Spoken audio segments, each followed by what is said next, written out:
They're hurt mentally, physically, sick over what happened at that fire. I wish that that would have been heard and identified. I think everybody involved does. The local firefighters union placing the blame of a woman's death on those who take 911 calls. We hear their claims plus the county's defense.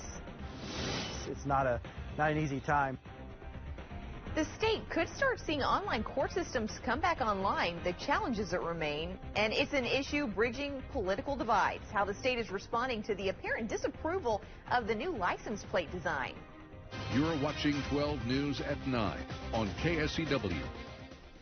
Welcome into 12 News at 9. Today, the Union for Wichita Firefighters calling for an overhaul of Sedgwick County emergency communications. This is following a deadly apartment fire last month. The union says this incident highlights the concerns that it's been raising since June, mainly around 911's new dispatch system. We do have Team 12 coverage tonight with how the county is responding. But first, Sean Logging talks with the union about what action they want to see addressed on what they call management and training failures. A call for help the Wichita Firefighters Union says should not have gone unanswered. Union President Ted Bush says the 911 call was made by 22-year-old Paoli Bedeski while trapped in her Brook Hollow apartment during the October 13th fire. She later died. Bush says her call was never relayed to firefighters. 15 seconds after we arrived, her line went dead. 15 seconds. We had time. Bush says there were other calls of people trapped dispatch didn't tell crews on the scene about until later. Bush says firefighters did a standard search for people inside, but if they had that information immediately, crews would have done targeted searches. We go directly into that window, take great risk, whatever needs to be done to get that person out. Bush points to other dispatch issues of information being relayed on the wrong channel or not being communicated. Bush also says the initial units arriving requested a second alarm to get more resources, but dispatch didn't activate that immediately. I want to apologize to the firefighters on scene. They don't deserve this.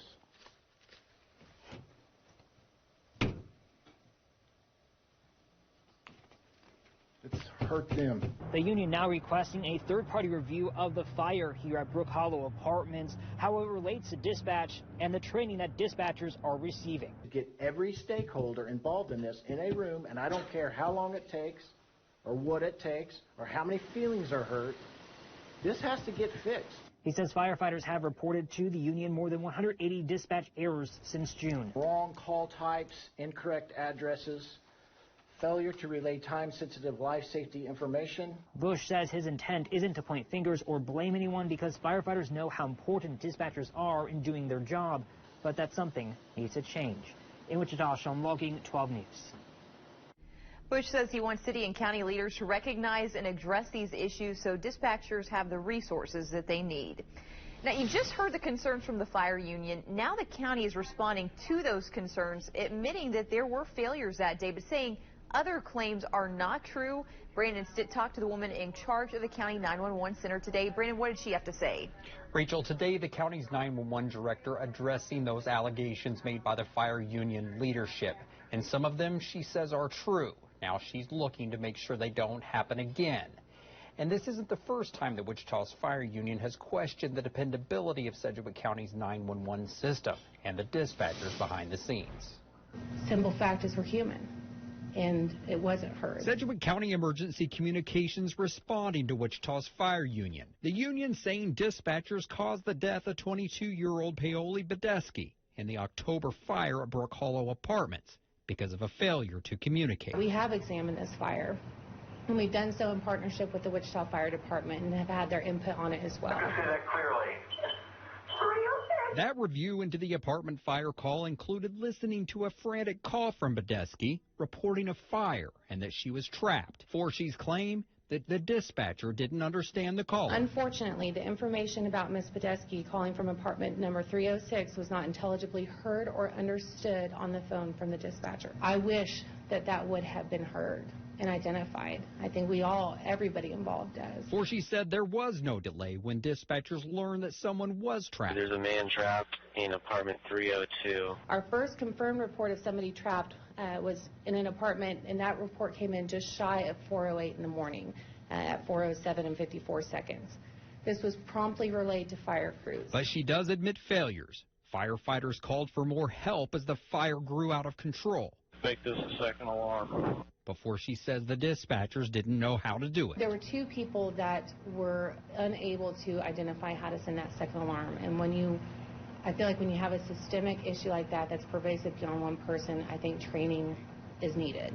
We will continue to respond to concrete, truthful requests for improvements, for modifications, for partnership, and I think that we have a really good relationship with the Wichita Fire Department administration in doing that. Now, again, the County Emergency Communications Director responded to claims made by the local firefighters union over a deadly fire back in October. The union saying Wichita firefighters were not told that a woman was trapped inside of a burning apartment, while the county says it came down to a misunderstanding by dispatchers while responding to multiple calls. We'll continue to follow this case and update you on air and online. And it looks like the snow that we started melting actually yesterday continued today, and we're going to do even more melting tomorrow. Probably our warmest day of the week coming up on Wednesday. We've got a chance of getting to 50 degrees by the end of the afternoon on Wednesday. Of course, it doesn't start out that warm. We're going to be down in the mid-20s, probably around 39 by 10 a.m. Should be back up around 50 degrees by mid-afternoon. And once again tomorrow, doesn't matter where you are in Kansas, we should get an opportunity to enjoy some calm winds. 58, almost to 60 degrees in western Kansas. That's the benefit of no snow on the ground. Nickerson will see upper 40s, looking at 57 degrees in Natoma. So just about everybody in Kansas will be warmer compared to what we had today. The next storm system on the way to Kansas will bring a chance of rain. It looks like it will start Thursday around rush hour in south central Kansas and then spread on to the north and east. When we come back in a few minutes, we'll highlight just how much rain we're probably going to get out of this Thursday night storm. And another one behind it will get here for the weekend. Find out what it means for Kansas weather. May and I will be back with the rest of your forecast in about 10 minutes. Thank you, Ross. Tonight, Kansas City police are asking for the public's help to find out who or what caused the death of a little boy on Monday. They say the boy was under the age of 12 and died from bodily trauma. His body was found in a downtown alley. Police say they're currently investigating and have not ruled the death to be a homicide. And though no one has been taken into custody, they don't believe that the public is in danger. They're offering $25,000 to anyone who does provide information that leads to an arrest. Sanction Via Christi announcing its plans for a one-day nurses strike at 2 Wichita hospitals. This is set for next week. Almost 1,000 nurses at St. Francis and St. Joseph belong to the nurses union. The union has raised concerns about staffing shortages and safety recently. Sanction says it will handle the strike like a previous one that was in June. They'll use a staffing agency for registered nurses. The contract for those replacement nurses will go for at least 4 days. That means registered nurses who go on strike will be replaced for those 4 days. The striking nurses can return to work on December 10th. Nikki Haley has picked up key financial support to boost her chances in the Republican presidential primary. Billionaire Charles Koch is throwing the resources and influences of his network behind the former South Carolina governor in the Republican presidential primary. This comes roughly 7 weeks out from the Iowa caucuses, and political observers say the announcement could dramatically reshape the GOP field. Earlier this year, AFP Action, a political arm of Koch's network, pledged to back a single contender in the Republican primary for the first time in its history.